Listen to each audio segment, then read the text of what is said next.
Brahmamudi serial today episode. Sitaramayya రాజును చెంప మీద కొడతాడు. ఏం మాట్లాడుతున్నావు రాజ్? పిన్ని వాళ్ళని ఇంట్లో నుంచి వెళ్ళిపోతానంటే మీ ఇష్టం అని మాట్లాడుతున్నావు. నేను ఆ రోజు ఆస్తి నీకు అప్పచెప్పినప్పుడు ఈ కుటుంబం బాధ్యత కూడా నేను నీకే అప్పచెప్పాను కదా రాజ్. నేను చనిపోయే వరకు మీరందరూ ఒక కుటుంబంలో అందరూ ఉండాలని చెప్పాను. ఆ రోజు నువ్వు నాకు మాట ఇచ్చావు. ఈరోజు ఎందుకు అలా మాట్లాడుతున్నావు? ఆ మాట మర్చిపోయావా అనేసి సీతారామయ్య రాజుని అంటాడు. సీతారామయ్య, అసలు కావ్యను ఎందుకు అబార్షన్ చేయించుకోమంటున్నావు? ఈ గొడవ అంత కారణం ఆ అబార్షన్ గురించి. అసలు ఎందుకు అలా మాట్లాడుతున్నావు?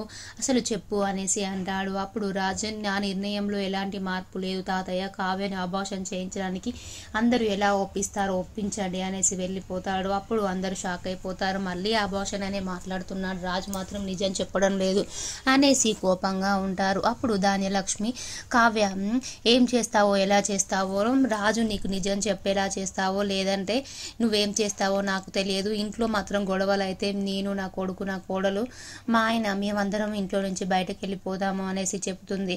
కళావతి చాలా ఆలోచించి, నా వల్లే గొడవలు అవుతున్నాయి, ఈయననేమో నిజం చెప్పడు, అబార్షన్ చేయించుకోమని నన్ను ఫోర్స్ చేస్తున్నాడు అనేసి రాజు పడుకున్న టైంలో చూసి ఒక కావ్య ఒక లెటర్లో, మీరు నాకు అబార్షన్ చేయించుకోమని చెప్తున్నారు కానీ దానికి తగిన కారణం చెప్పటం లేదు, నా వల్లే ఇంట్లో గొడవలు అవుతున్నాయి, ధాన్యలక్ష్మి అత్తయ్య కూడా గొడవలు పడడం వల్ల నేను ఇంట్లో నుంచి బయటకు వెళ్ళిపోతానంటుంది. తనెందుకు వెళ్ళిపోవడం, నేనే వెళ్ళిపోతానండి ఇంట్లో నుంచి, ఈ క్షణమే నేను వెళ్ళిపోతున్నానని లెటర్ రాస్తుంది. తెల్లారి పని మనిషి ఇల్లు ఊకుతుంటే ఆ లెటర్ వచ్చి అపర్ణ ముందు పడుతుంది. అపర్ణ లెటర్ చదువుతుంది. కళావతి ఇంట్లో నుంచి వెళ్ళిపోతానని రాసి చూసి షాక్ అయిపోతుంది. అప్పుడే అక్కడికి ఇందిరాదేవి కూడా వచ్చి ఆ లెటర్ని చదువుతుంది.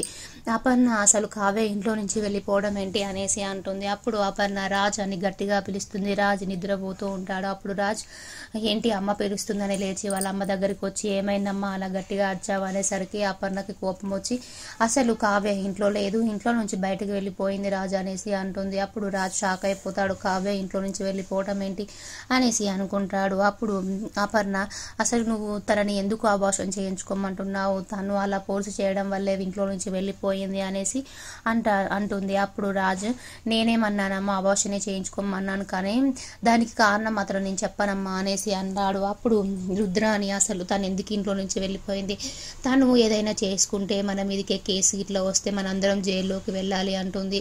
అప్పుడు సుభాష్, ఏం మాట్లాడుతున్నావు రుద్రాని, నీ మా నోట్లో నుంచి మంచి మాటలే రావా? అసలు మన ఇంటి కోడలు బయటికి వెళ్తే తనని ఎలా సురక్షితంగా ఇంట్లోకి తీసుకురావాలని ఆలోచించాలి కానీ తను చనిపోతుందని ఎందుకు అలా భావిస్తున్నావు? నీ నోటికి మంచి మాటలు రావా అనేసి అంటాడు. అప్పుడు రుద్రాని, మరి ఎక్కడ వెతుకుతారు తనని? రైలు పట్టాల మీద, హుసేన్ సాగర్ మీద వెతుకుతారా అనేసరికి ఇంకా సుభాష్ కోపం వచ్చి, రుద్రాని నువ్వు ఆపు, ఇంకొకసారి అలా మాట్లాడకు అనేసి అంటుంది. అప్పుడు సుభాష్, కనకంకి ఫోన్ చేయపర్ణ, కనకం వాళ్ళ ఇంట్లోకి వెళ్ళి ఉన్నాలే, కావ్య ఒకసారి ఫోన్ చేసి కనుక్కో అనేసరికి అపర్ణ కనకంకి ఫోన్ చేస్తూ ఉంటుంది. అప్పుడే కావ్య కనకం వాళ్ళ ఇంటికి వస్తుంది.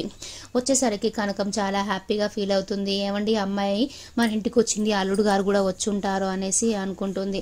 అప్పుడు కావ్య రాగానే, అమ్మ కావ్య నువ్వు ఒక్కదానివే వచ్చావా, అల్లుడు గారు వచ్చారా అంటే, కావ్య నేను ఒక్కదాన్నే వచ్చాను, ఆయన రాలేదు అంటుంది. అప్పుడు కనకం, ఏమైందమ్మా, నువ్వు ప్రెగ్నెన్సీతో ఉన్నావు కదా, ఎవరు నన్ను ఒకరిని ఇచ్చి పంపేయలేదా, నువ్వు ఒక్కదానివే వచ్చావా అమ్మ అనేసి అంటుంది. అప్పుడు కావ్య, నేను ఒక్కదాన్ని వస్తే ఏమవుతుందమ్మా, నేను ఒక్కదాన్నే వచ్చాను అంటుంది. అప్పుడు కనకం, ఏమైనా గొడవ పడ్డారా అమ్మ నువ్వు అల్లుడు గారు అనేసి అంటుంది. అప్పుడు కావ్య, నాకు చాలా ఆకలిగా ఉంది, పిచ్చి ప్రశ్నలు అడగకుండా నాకు అన్నం పెట్టమ్మా అంటుంది. అప్పుడు కనకం, ఎందుకు అలా మాట్లాడుతున్నావు అమ్మ, ఏమైందో చెప్పు ముందు అనేసి అంటుంది. అప్పుడు కావ్య, ఏం కాలేదమ్మా, నాకు ఫస్ట్ అన్నం పెట్టు అనేసి సీరియస్గా చెప్తుంది.